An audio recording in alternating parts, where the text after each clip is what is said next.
Saya singkat saja. Satu hal barangkali pemahaman tentang the food safety ya. Barangkali teman-teman kurang begitu paham. Kita tahu bahwa di suhu ruangan dengan 5 sampai 60 derajat Celcius itu adalah suhu kritis. Jadi nggak heran makanan basi tumbuh jamur, tumbuh bakteri dan sebagainya. Yang menarik, pedoman dari BGN sendiri udah ditulis sama dia nih. Kunci keamanan pangan. Nomor 1, jagalah pangan pada suhu aman. Mana yang aman? Kalau suhunya udah antara 5 sampai 60 derajat. Itu sebabnya kalau kita pesta makan dengan prasmanan di hall gitu, di bawahnya ada pemanas, bukan supaya makanannya enak dan anget, tapi supaya ini menghindari bakterinya tumbuh. So pastikan bahwa makanan yang dibagi itu tidak masuk ke suhu 60 derajat ke bawah. Nah pikirin, cara satu-satunya adalah barangkali geser SPPG-nya ke kantin sekolah. Itu pertama. Kedua, ini menarik. Pelibatan siapa saja. Tolong libatin Persagi dong.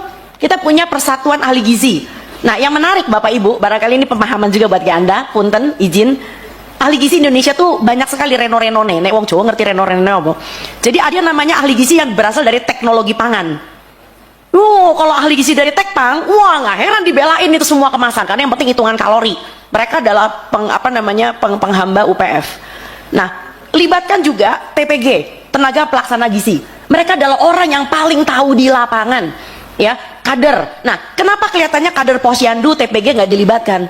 Karena BGN udah tahu pasti bakal dikuyo-kuyo. Karena apa? Iki panganan opo iki, ya kan? Lo wong susu isinya gula tok itu ya, pasti dikuyo-kuyo. Ya jelas mereka nggak dilibatkan daripada merugikan, ya kan? Kontraproduktif. Nah, bicara tadi Bu Neti mengatakan list SPPG yang bagus dan tidak bagus. Bu, sulit Bu karena mereka tidak terbuka. Kita jangan tahu. Nah, yang saya tahu yang bagus Anda boleh follow ya. Itu yang namanya SPPG Bener Purworejo. Bener Purworejo tuh oke banget karena ya dia suka nanya sama saya. Tapi mereka juga kejebak akhirnya. Kenapa? Karena ketika di menu kering mereka kejebak dengan Promina. Mereka kejebak dengan susu ibu hamil. Sampai ada warga yang nanya ke saya, "Dok, saya punya satu lemari loh. Karena saya kalau minum susu ibu hamil kayak muntah." Itu kalau dihitung tuh berapa juta itu. Nah, yang menarik adalah selalu pertanyaan Bapak Presiden kepada Pak BGN, Kepala BGN adalah, udah berapa banyak dapurnya? Udah berapa banyak orang yang terima? Dia nggak tahu bahwa yang terima itu ada juga yang kejet-kejet gitu loh ya. Nah, berikutnya lagi adalah kita harus merevisi panduan. Kalau panduan BGN masih tertulis ada makanan kering, ada susu formula lanjutan, yang nggak heran SPPG menyediakan itu. Ya, sampai ada ketua tim menggerak PKK, salah satu ibu camat dan ibu bupati yang kenal baik sama saya, itu mengatakan, "Dok, gimana dok? Saya ibu bupati, tapi kalau aku nggak ngikutin, aku dikuyok-kuyok nanti ini." Karena panduan BGN kayak gitu. Lah, panduannya mesti direvisi. Nah, bicara tentang pentahelix, untuk mengungkit, untuk mengubah cermin malnutrisi di Indonesia, kita kenal yang namanya pemerintah, kita kenal yang namanya masyarakat, kita kenal yang namanya media, kita kenal yang namanya akademisi dan pakar. Akademisi nggak didengar, Pak. Masuk kuping kiri, keluar kuping kanan. Kalian aja nggak didengar kan sebagai perwakilan rakyat. Nah, yang kelima, pelaku usaha. Wah, iki gonge gitu. Nah, si pelaku usaha sebetulnya bisa kita libatkan. Jangan salah, saya main sama pelaku usaha. Tapi tolong, BGN atau MBG jangan dijadikan etalase jualannya dia.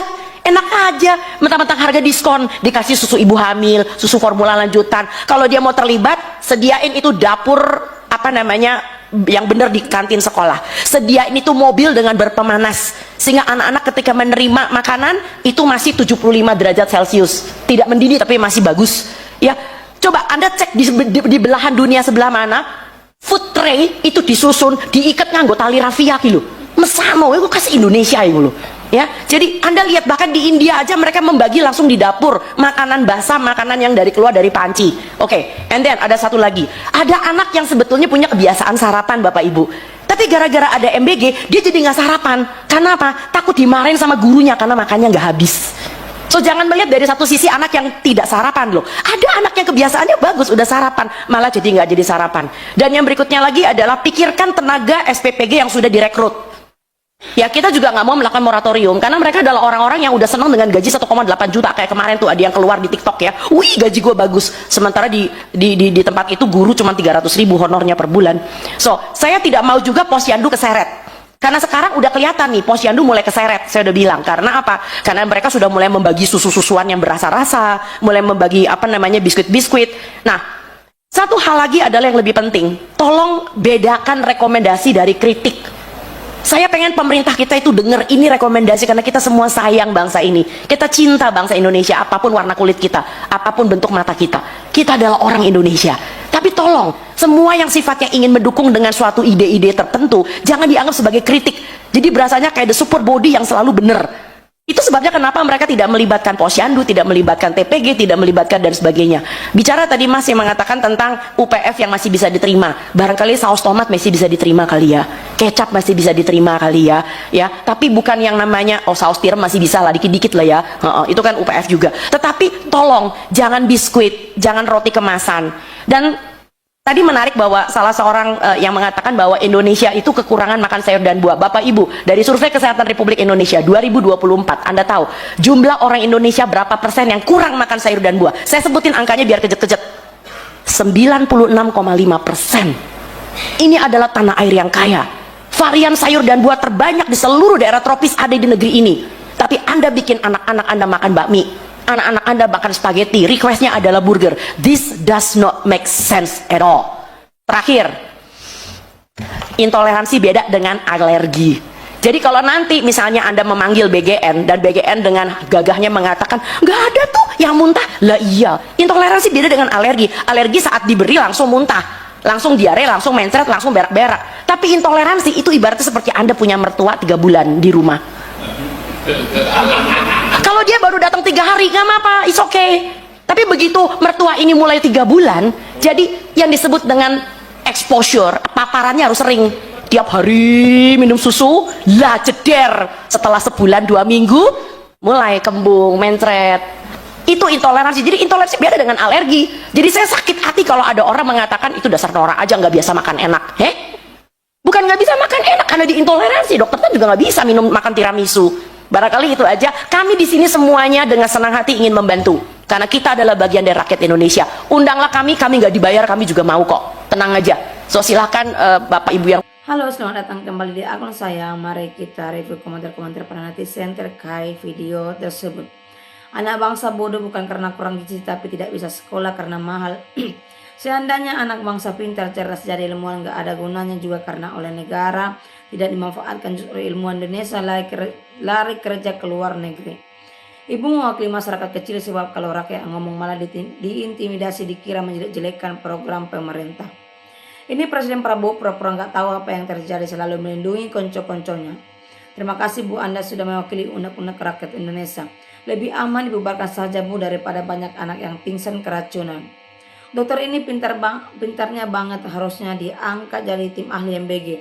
Hebat Bu, Anda ceplos-ceplos, rakyat mendukungmu, salam sehat. Benar sekali Ibu dokter ini, MBG makanan tidak bergizi, MBG maling berkedok gizi. MBG sarang korupsi, MBG harus dihentikan karena menghambur uang rakyat. Bu dokter inilah sebenarnya yang realistis komentarnya dan malah layak untuk menjadi kepala BNG. Susah emang kalau pemimpin suatu bangsa dihasilkan dari pemilu yang curang, ke depannya bukannya makin baik tapi malah makin hancur dan rakyatlah yang selalu menjadi korban. Saya sangat setuju banget sama Ibu DPR ini, betul-betul mewakili rakyat Indonesia. BGN bukan badan gizi nasional tapi badan garong nasional. Tujuan MBG agar anak bergizi bagus, tapi mana gizi MBG? Ladang korupsi para penguasa. Lelenya BNG, Prabowo dibodohi kepala BGN. Terus semoga MBG dibubarkan saja, ini politik bukan membanguni bangsa. Ngejengan dokter paling waras di antara semua dokter gizi program MBG Bu dokter. Stop dan bubarkan MBG. Bos MBG nggak ngerti gizi, dia ngertinya serangga karena beliau ahli serangga, bukan ahli gizi. Lucu juga ya menangani gizi tapi nggak ngerti gizi. Suruh makan Presiden Prabowo dan kabinetnya biar ikut merasakan nikmatnya MBG. Bubarkan saja MBG, lebih baik buat sekolah gratis biar anak-anak pintar.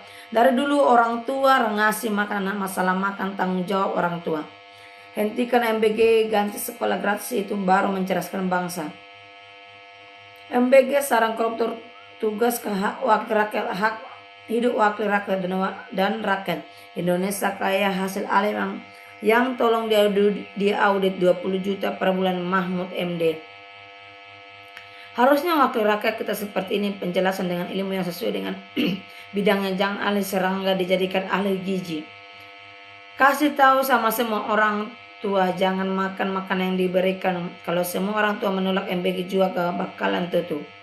MBG itu sangat bermasalah karena banyak dikorupsi. Jika MBG diteruskan, biarlah sekolah yang mengelola atau serahkan uang 15.000 per siswa per hari sekolah. Pejabat Wibowo inilah yang membuat mati generasi. Hanya Presiden Prabowo Gibran presiden yang tuli dengan jeritan rakyat, sudah saat ganti presiden. Belum juga 2 tahun menjabat sudah kayak gini, janji tak satu pun ditepati, mata pencarian rakyat diobok-obok.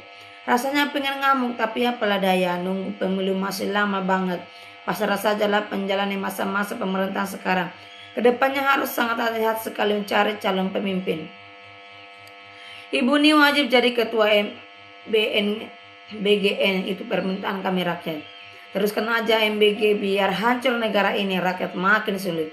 Setahu MBG kami rakyat merasa tercekik ekonomi kami. Baru kali ini kecewanya pada presiden. Baru kali ini presiden gampang dimanipulasi bawahannya tanpa mengecek lapangan. Sekalinya dicek lapangan langsung dikondisikan seakan semua baik saja, tapi percaya begitu saja. Seperti tutup mata, tutup telinga dengan kenyataan di media.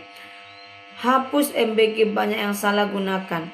Karena malu dengan janji waktu kampanye, MBG jalan terus walaupun banyak masalah. Dana APBN besar untuk MBG hanya jadi tai, tidak ada justru hanya coba kalau untuk instruktur sudah seperti apa Indonesia ini. Sudah ketahuan gamblang sekali MBG ladang KO koruptor bagi relawan presiden terpilih. Hentikan saja MBG tidak efisien ladang korupsi pendukung Presiden Prabowo. Syukurlah kalau masih ada sifat malunya, berarti sifat manusianya masih ada. Saya ibu hamil sampai melahirkan punya balita tidak dapat MBG, tapi alhamdulillah saya bisa makan, cari sendiri, jualan sambil menggendong balita. Jualan semangatin saja. Mantap Bu. Sudah tutup saja program MBG-nya, hanya menciptakan maling-maling bermunculan. Prabowo, hilangkan gengsimu biar anak-anak masa depan hilang begitu saja karena ambisi ingin dilihat hebat oleh rakyat. Hati-hati Ibu, harus punya pengawal pribadi, ngeri kalau disiram air keras apalagi diculik orang-orang Prabowo. Pak Prabowo dibohongi orang-orang berkecimpung dalam MBG yang menyampaikan murid 6.500 maksimal.